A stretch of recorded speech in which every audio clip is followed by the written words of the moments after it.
Shalom Bapak Ibu, saudara kasih dalam Tuhan, haleluya. Kita bersyukur kita bisa memasuki minggu pekerjaan yang baru kita lagi, yaitu hari Senin 22 Juni 2026.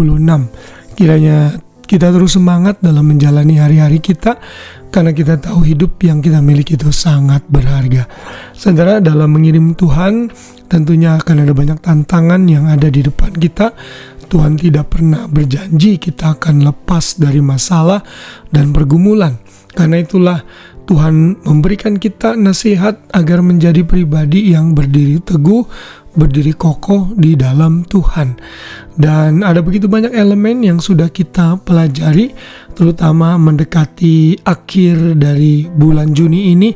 Saya yakin saudara sudah makin banyak informasi bagaimana kita bisa menjadi pribadi yang berdiri teguh. Dan hari ini kita belajar satu elemen lagi untuk bisa berdiri teguh di dalam Tuhan, yaitu dalam hal bertumbuh ke arah yang benar.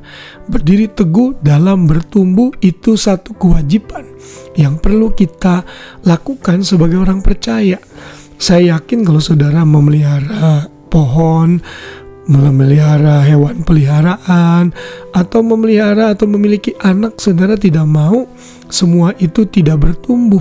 Saudara mau melihat anak-anak saudara makin hari makin besar, yang tadinya masih ngompol di celana tidak lagi ngompol di celana, yang tadinya bertindak berlaku seperti anak-anak, begitu sudah mulai umur 15, 16, mereka sudah mulai dewasa dan meninggalkan sifat kekanak-kanakan mereka. Secara rohani pun demikian. Tuhan senang saat melihat anak-anaknya itu bertumbuh, makin dewasa dan berbeda sejak mereka terima Yesus. Dan ada begitu banyak nasihat ayat-ayat Alkitab yang mengharuskan kita dan memotivasi kita untuk terus bertumbuh dalam Tuhan. Dan ini harus kita jadikan komitmen sehingga kita teguh untuk mengambil keputusan, saya harus menjadi pribadi yang lebih baik hari ini daripada kemarin. Demikian seterusnya, sehingga kita makin maju di dalam Tuhan.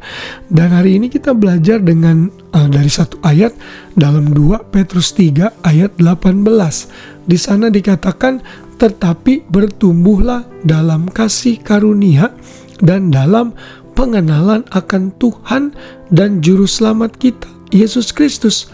Baginya kemuliaan sekarang dan sampai selama-lamanya. Saudara, kalau di depan ada kata tetapi, berarti kita harus melihat ayat-ayat sebelumnya. Dalam ayat 17, Petrus menyatakan agar penerima suratnya ini waspada terhadap segala kesesatan dan jangan terseret dengan orang-orang yang membawa penyesatan tersebut.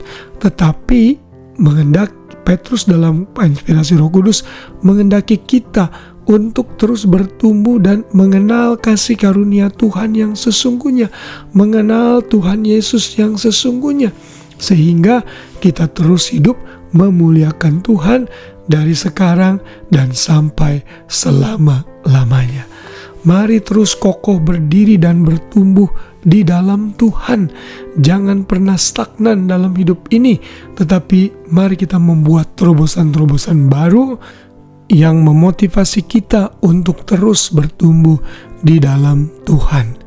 Kolose 2 ayat 6-7 berkata, kamu telah menerima Kristus Yesus Tuhan kita.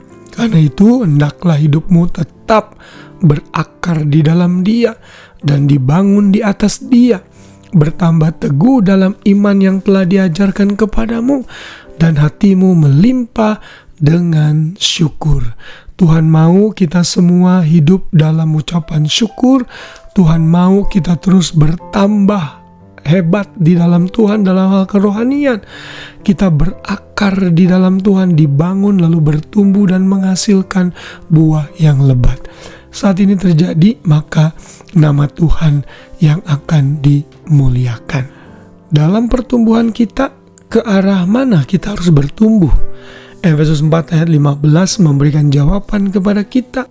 Di sana dikatakan, tetapi dengan teguh berpegang kepada kebenaran di dalam kasih, kita bertumbuh di dalam segala hal ke arah Dia, yaitu Kristus, yang adalah kepala.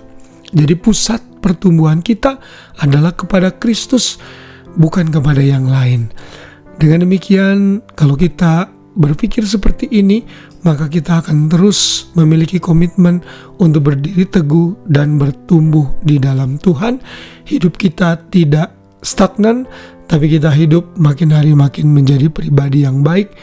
Hari ini lebih baik dari kemarin, dari bulan lalu, dari tahun lalu. Sehingga kita terus bisa memandang Tuhan dan makin hari makin hidup menyenangkan Tuhan. Puji Tuhan, kiranya renungan ini memberkati kita semua. Selamat malam dan selamat beristirahat. Selamat malam. Shalom.